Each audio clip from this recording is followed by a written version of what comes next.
Bonjour à toutes et à tous. Aujourd'hui, on se retrouve sur Foot d'avant avec Lilian Compan. Lilian, comment ça va? Ça va très très bien, merci. Alors, qu'est-ce que tu deviens depuis la fin de ta carrière au début des années 2010 avec l'AS Cannes?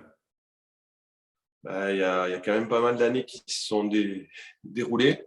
Euh, non, tout d'abord, au début, j'ai commencé à être coach. Tout de suite, j'ai mis les mains dans le cambouis en étant coach à la fin de la carrière. Mhm, J'ai fait les 17 nationaux à la SCAN mhm, pendant 2 saisons. Ensuite, je devais rejoindre Saint-Étienne dans le centre de formation. Mais ça n'a pas pu se faire tout de suite. Donc, j'ai attendu une saison en prenant en charge une équipe de la région de Cannes, en régional. mhm. Et je m'occupais aussi du recrutement pour l'AS Saint-Étienne du centre de formation sur le PACA. Voilà, pendant une saison, avant de rejoindre le centre de formation pendant 2 ans. Un an adjoint de Laurent Batles avec la réserve Mhm. et un an en 19 nationaux. Et à côté de ça, à Saint-Étienne, je m'occupais de tous les attaquants du centre de formation jusqu'à la post-formation et les jeunes pros. Ok. Après, par la suite, je suis revenu à Hyères. En tant qu'Hierrois, j'ai eu une opportunité de devenir coach de la N2. Et là, ça fait 3 ans et demi que je suis à Hyères. Depuis quelques mois, je ne suis plus coach. Je suis passé directeur sportif et je m'occupe de l'association en tant que manager général. Ok. Alors, on va revenir sur ton passage en tant que joueur à l'AS Saint-Étienne. Donc, en 2002, donc, tu évolues à Châteauroux, donc tu débarques à la SSE.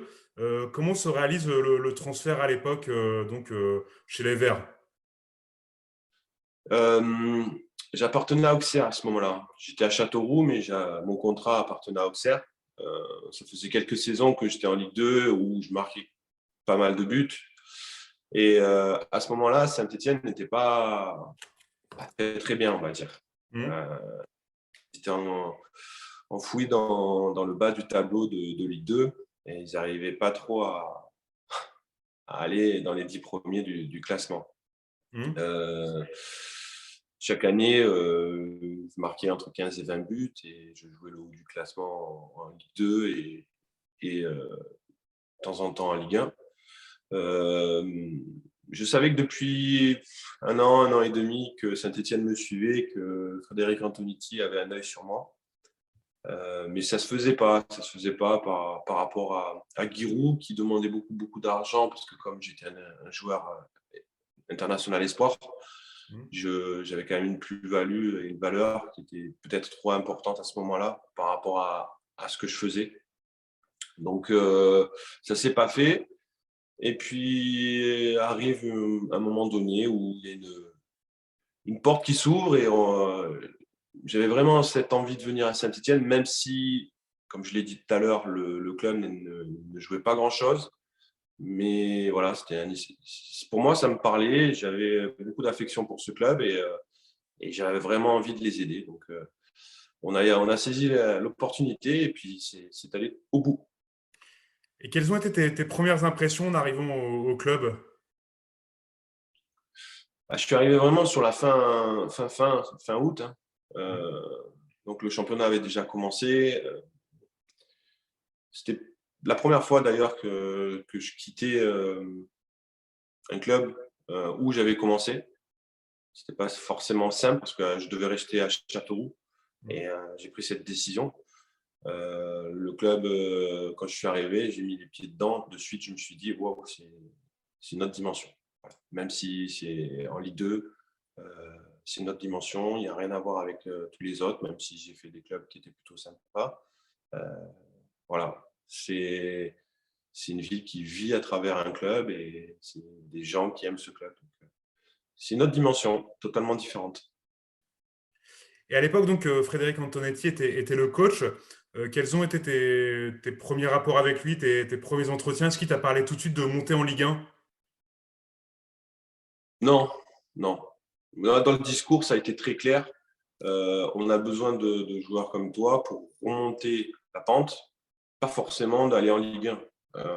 C'était un petit peu à moi aussi de faire un pas en avant et de dire je viens parce que j'ai envie de venir à Saint-Étienne. Voilà. Donc ça, c'était peut-être, je pense que ce qu'a fait Fred, c'est pas forcément attirer les joueurs en disant on va aller en Ligue 1. C'est attirer les joueurs pour dire venez jouer à Saint-Étienne et faites-nous remonter. Et c'est ce qu'il a très très bien fait. Il a vraiment été très bon et ça a marché. Donc on peut dire que bravo. Et la première saison, donc en 2002-2003, la Saint-Étienne termine dans le ventre mou du classement de Ligue 2. Toi, comment tu t'es senti personnellement sur cette première saison? Alors je m'attendais à une saison difficile parce que bon, le discours était clair. Je ne m'attendais pas à une saison aussi difficile. Ouais. C'était pas parce qu'en février on est dernier. Ça faut pas l'oublier. On est dernier en Ligue 2. C'est pas facile. Euh, mais on sentait qu'on pouvait faire quelque chose. On n'avait pas, franchement, on n'avait pas une équipe fabuleuse, loin de là. Mais on s'accrochait. On savait que ça pouvait tourner à tout moment. Mais il y a eu beaucoup, beaucoup de travail, beaucoup d'abnégation. Un collectif qui a bien fonctionné quand même. Je pense qu'on était au taquet de ce qu'on pouvait faire sur cette année-là. Voilà. Donc on finit quand même 9e, je crois, de mémoire. Mais quand même, fin février, contre Gognon, on perd 3-0 à Geoffroy Guichard, il neige, c'est l'apocalypse. On est dernier en Ligue 2, tout le monde est inquiet. Saint-Etienne en national, c'est pas possible. Donc, on a vraiment tout donné. Je pense qu'on ne pouvait pas faire mieux. Et bon, finalement, on finit 9e, donc c'est plutôt une bonne note. Et c'était comment l'ambiance du groupe quand justement tu parles de cette défaite face à Guignon, Saint-Étienne est dernier pendant l'hiver 2003, c'est quoi l'ambiance dans le groupe? Comment vous réussissez à relever la barre? Bah, je pense que c'est ça qui nous a un peu sauvés. Ce n'était pas des individualités, c'était des mecs bien, professionnels, travailleurs. Et on savait très bien que si on pensait à notre gueule, on y allait. On y allait. Donc, moi, j'ai une petite anecdote sur ce match de Guignon où on sait que c'était un match important. Je me suis bloqué le dos le midi du match, donc je n'ai pas pu jouer le soir. Euh, J'étais dans la tribune, j'étais carrément abattu de ce qui se passait. 3-0, on loupe 2 pénaltys, je crois.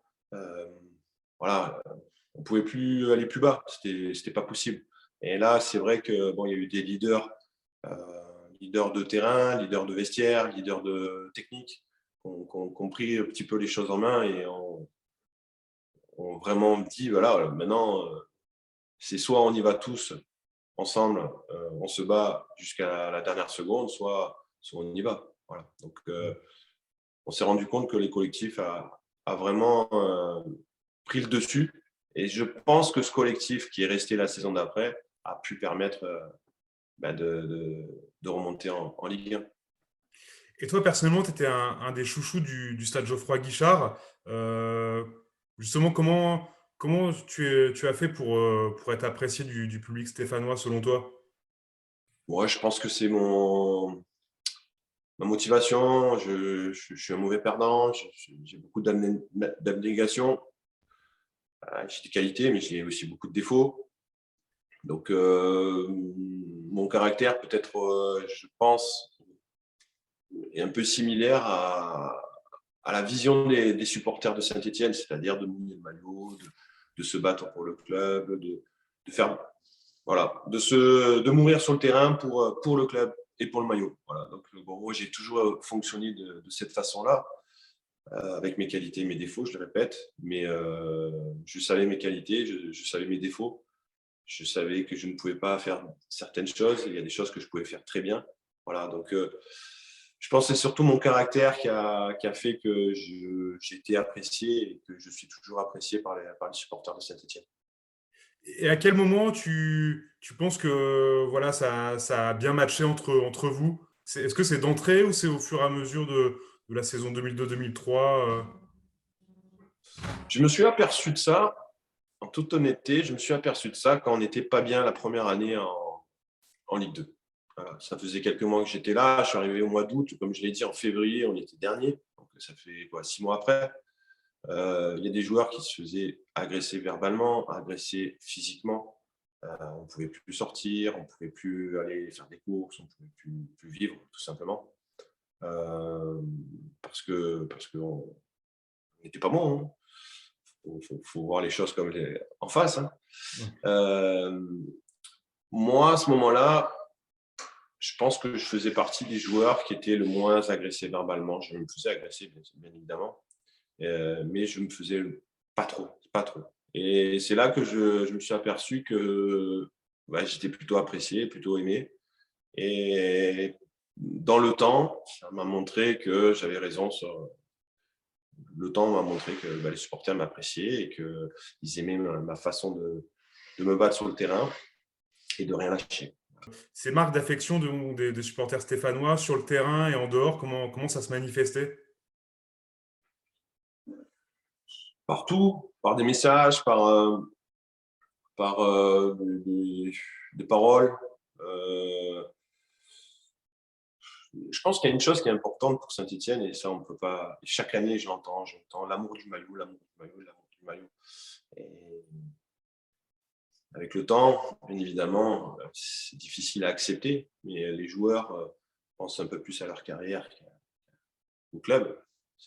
C'est comme ça, hein. Faut pas en vouloir aux joueurs. Je pense que c'est la vie qui avance et que les jeunes d'aujourd'hui sont comme ça, ils ont une carrière à faire et le club est une étape dans leur carrière, tout simplement.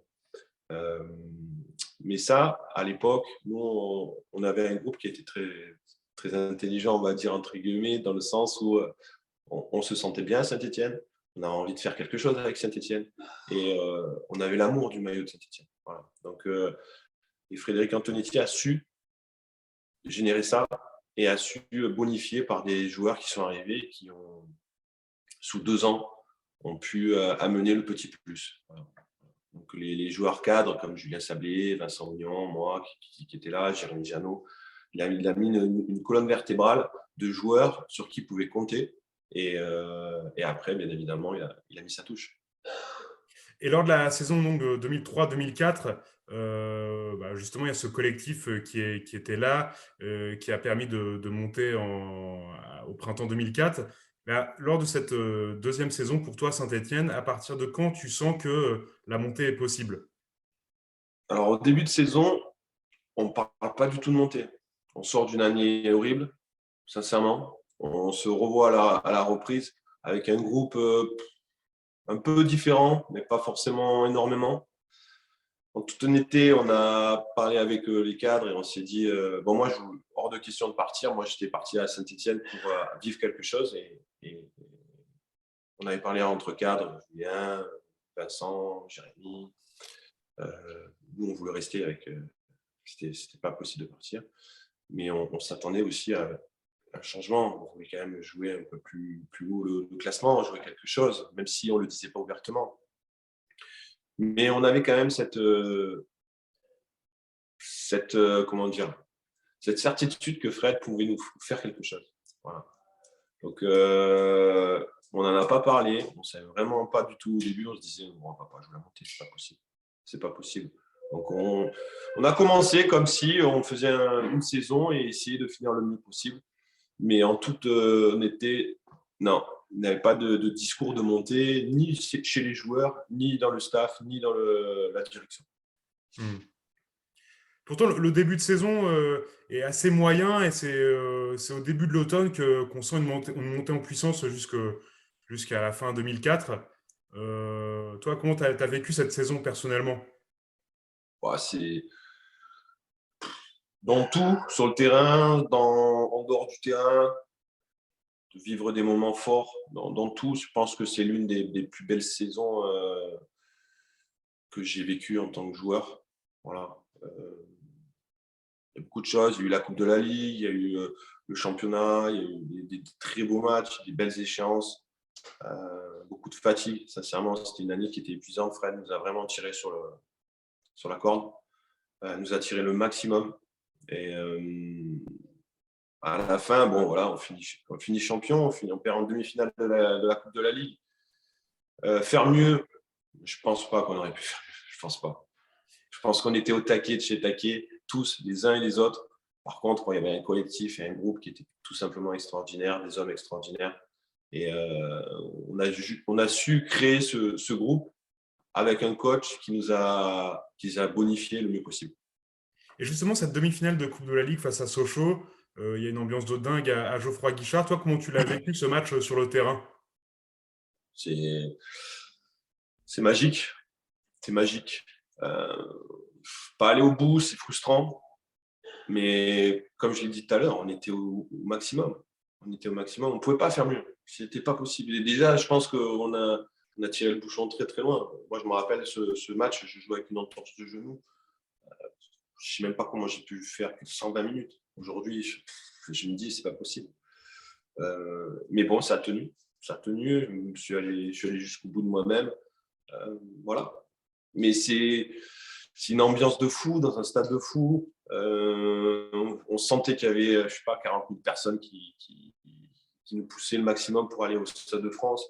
C'est vraiment une grosse frustration de ne pas avoir pu aller au Stade de France avec Saint-Etienne, de vivre ça. Voilà. Moi, c'est vraiment un petit point important dans ma carrière où j'ai un regret. C'est la plus belle ambiance que tu as vécue au stade Geoffroy Guichard, ce Saint-Étienne-Sochaux? Ouais. Je mettrais un match, le match de Châteauroux. Le match de Châteauroux pour le titre. Mais pas tout le match. Les 15 dernières minutes pour monter. Voilà. Les 15 dernières minutes, j'ai senti un stade vibrer autant que Sochaux, voire peut-être plus, pour qu'on aille chercher ce résultat. Et là, je me disais, mais c'est pas possible. Qu'est-ce qui se passe? J'ai vu Vincent Oignon me passer devant. Qu'est-ce que tu fais, Vincent, là? Et il fallait presser, il fallait récupérer la balle, il fallait marquer. On se devait finir champion, de mettre une ligne sur le palmarès de Saint-Etienne.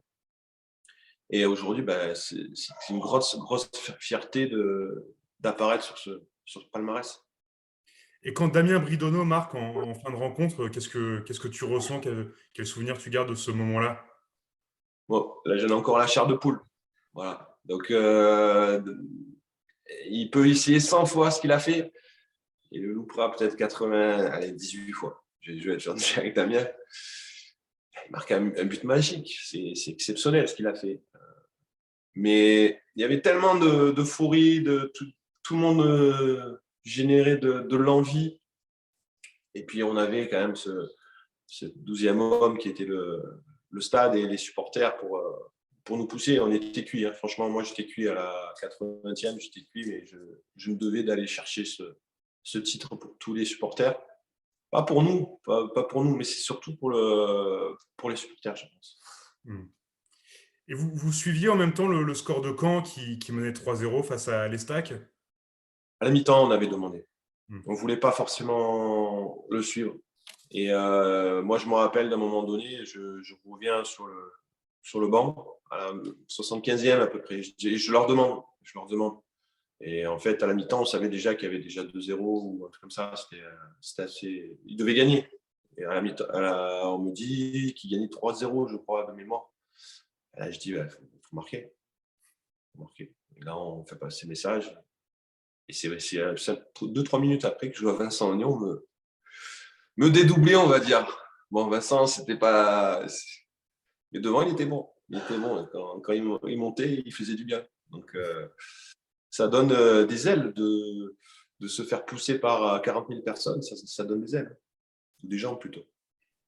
Et du coup, donc la saison suivante, 2004-2005, Saint-Etienne revient en Ligue 1, effectue un gros recrutement avec Zokora, Piquion. Toi, comment tu as vécu cette saison-là en Ligue 1 avec la SSE? Je savais que ça allait être difficile pour moi. Je savais, un attaquant à Saint-Etienne, bon, voilà, c'est le premier à sauter, on va dire, entre guillemets. Je savais que ça allait être dur. Maintenant, j'ai attendu, je voulais pas partir, j'ai eu pas mal d'offres pour partir. Et j'ai dit non, je reste là, je fais mon truc, j'essaie de prouver. Et il y a eu beaucoup d'arrivées quand même, il y a eu beaucoup d'attaquants. Il y a eu Piquon, il y a eu Faiduno, après il y a eu le Talek, il y avait Bafé Gomis qui arrivait petit à petit. Je sentais que les taux commençaient à se resserrer. Même je le savais en montant, je le savais que ça allait se passer comme ça. Les taux allaient se resserrer. Changement de coach, Fred qui part, Eli Bob qui arrive, Eli qui compte sur moi. Je vais voir Damien Comoli savoir un petit peu comment il voit les choses. Son discours est assez clair. Il me dit Lilian, si c'est toi qui vois, tu es sous contrat. J'ai bien senti que j'étais un petit peu poussé vers la sortie. Voilà. Donc, j'ai rien lâché. J'ai dit je reste, je suis sous contrat. Je vais prouver à tout le monde que je suis capable de faire quelque chose. Et c'est ce que j'ai fait. Donc, je me suis battu.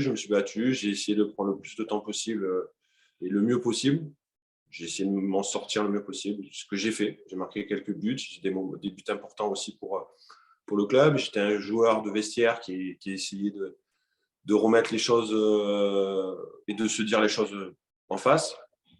Et ça a mené pas mal de choses. Donc, finalement, j'ai fait une saison plus que correcte jusqu'à la blessure où elle est arrivée le plus mal possible, puisque c'était pour moi un petit peu l'aboutissement de ma saison parce que j'avais rien lâché et j'avais enfin peut-être la chance de jouer un peu plus. Voilà. Mais bon, la blessure arrive au mauvais moment. Oui, c'est vrai, quand tu marques à Lyon, c'est une période où tu joues plus, tu marques plus. En plus, tu marques face à l'ennemi donc de la SSE et tu te blesses gravement à ce moment-là. Et c'est ton dernier match à ce moment-là avec les Verts. Ouais. Dernière minute, dernier but, finir sur ça. Alors, il y en a certains qui me disent c'est beau, tu finis à Gerland, tu marques derby, tu te casses la jambe. Ouais, c'est dans un film, c'est beau. Dans un film, c'est sympa. Quand on est. Quand c'est. Ouais, je voyais pas cette fin comme ça. Voilà. C'est dommage. Voilà, je le voyais pas comme ça. Enfin, moi, perso, j'aurais pas voulu que ça se passe comme ça. Malheureusement, j'ai été contraint que ça se termine comme ça. Hmm. Et dernière question, Lilian, donc, quel bilan fais-tu de ton passage en tant que joueur à l'AS Saint-Étienne? Globalement, c'était bien. C'était bien. Comme je l'ai dit au début, la première année, on n'a pas une très bonne équipe. Je suis quand même une saison correcte. La deuxième, plus que correcte. La troisième, je m'accroche à mes qualités. Il y a des joueurs plus forts. J'ai essayé d'amener le plus possible. Je suis arrivé en bas de tableau de Ligue 2. Je suis reparti. Je crois qu'on était européen. Donc, je pense que le travail a été fait. Voilà, je pense que l'histoire était un peu trop courte à mon goût, mais bon, c'est comme ça. Mais le travail a été fait. Eh bien, merci beaucoup, Lilian, pour ta disponibilité. Et Avec puis, plaisir. à bientôt, en tout cas, sur Foot d'avant. Merci beaucoup et à bientôt.